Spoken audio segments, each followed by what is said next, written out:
بسم اللہ الرحمن الرحیم۔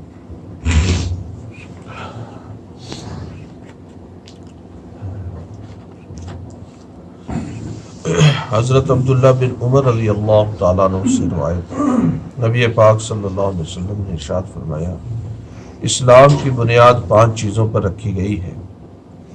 پہلی، اس بات کی گواہی دینا کہ اللہ کے علاوہ کوئی معبود نہیں اور محمد صلی اللہ علیہ وسلم اللہ کے بندے اور رسول ہیں۔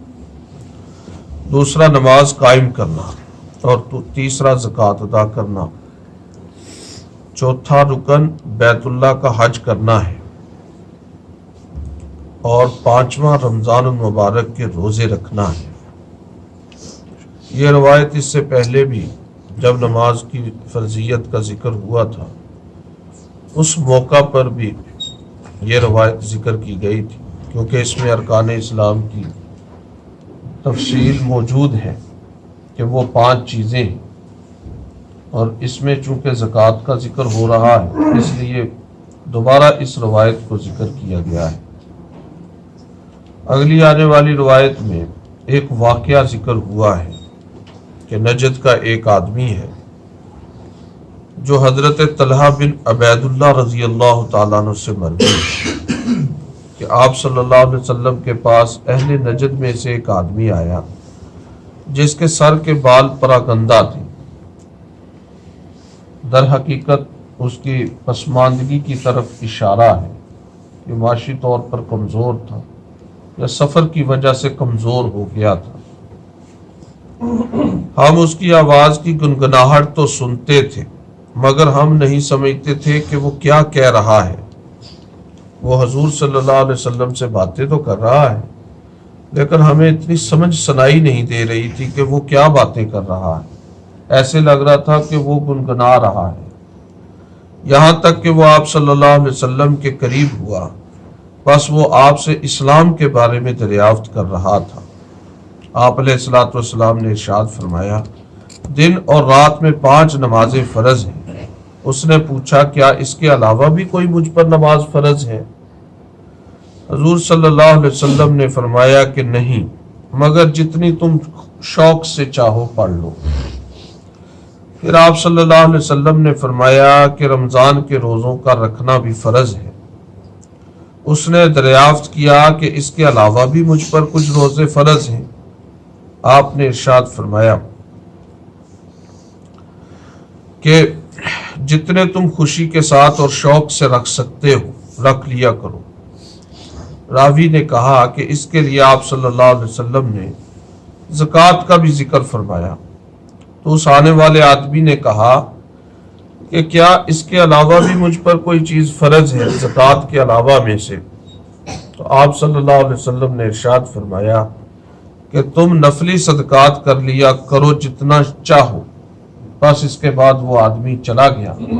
آپ صلی اللہ علیہ وسلم نے اس کے بعد ارشاد فرمایا، وہ آدمی جاتے ہوئے کہہ رہا تھا کہ قسم ہے اللہ کی کہ میں اس پر کوئی زیادتی کروں گا نہ اس میں کوئی کمی کروں گا۔ نبی پاک صلی اللہ علیہ وسلم نے ارشاد فرمایا، یہ شخص کامیاب ہو گیا اگر اس نے سچ کہا ہے۔ اس روایت میں بھی آپ صلی اللہ علیہ وسلم نے زکوٰۃ کے ساتھ نفلی صدقات کا ذکر فرمایا ہے۔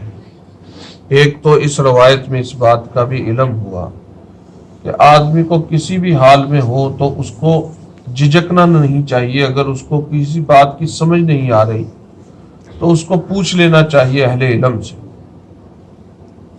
کیونکہ بہت سارے سوالات آدمی جھجک کی وجہ سے نہیں کرتا تو جہالت میں رہتا ہے۔ جہالت کو دور کرنے کا علاج سوال کرنا ہے۔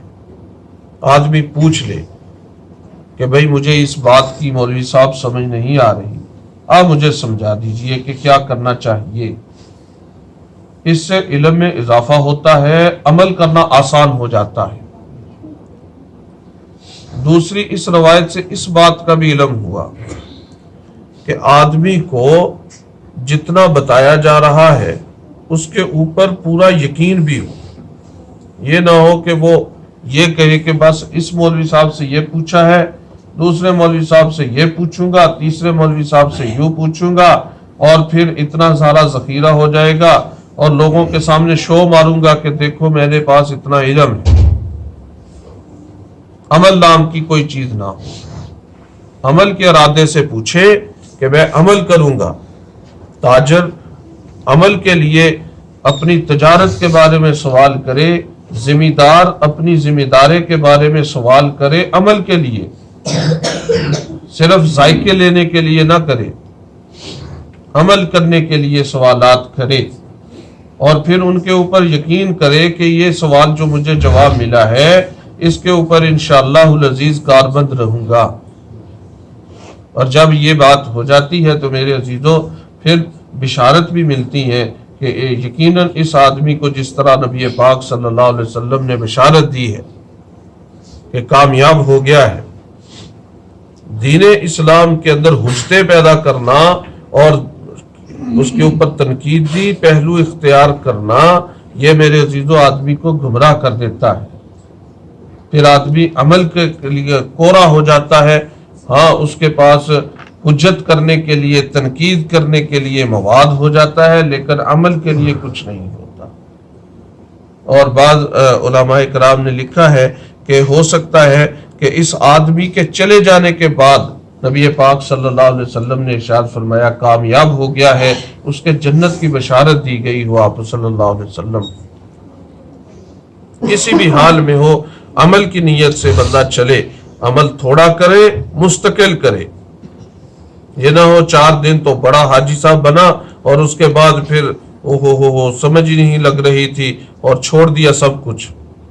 مستقل عمل کرے، اگرچہ تھوڑا کرے، مستقل کرے، اور استقلال کے اوپر، استقامت کے اوپر اللہ کی جانب سے انشاءاللہ العزیز اس کو اجر بھی ملے گا۔ اللہ پاک عمل کی توفیق عطا۔ بسم اللہ الرحمن الرحیم، الحمدللہ رب العالمین، اللہم صلی علی سیدنا و مولانا محمد وعلی آلہ و اصحابہ اجمعین۔ ربنا ظلمنا انفسنا وان لم تغفر لنا وترحمنا لنکونن من الخاسرین۔ حسبنا اللہ ونعم الوکیل، نعم المولا ونعم النصیر، وصلی اللہ تعالی علی خیر خلقہ محمد وعلی آلہ و اصحابہ اجمعین برحمتک یا ارحم الراحمین، آمین آمین۔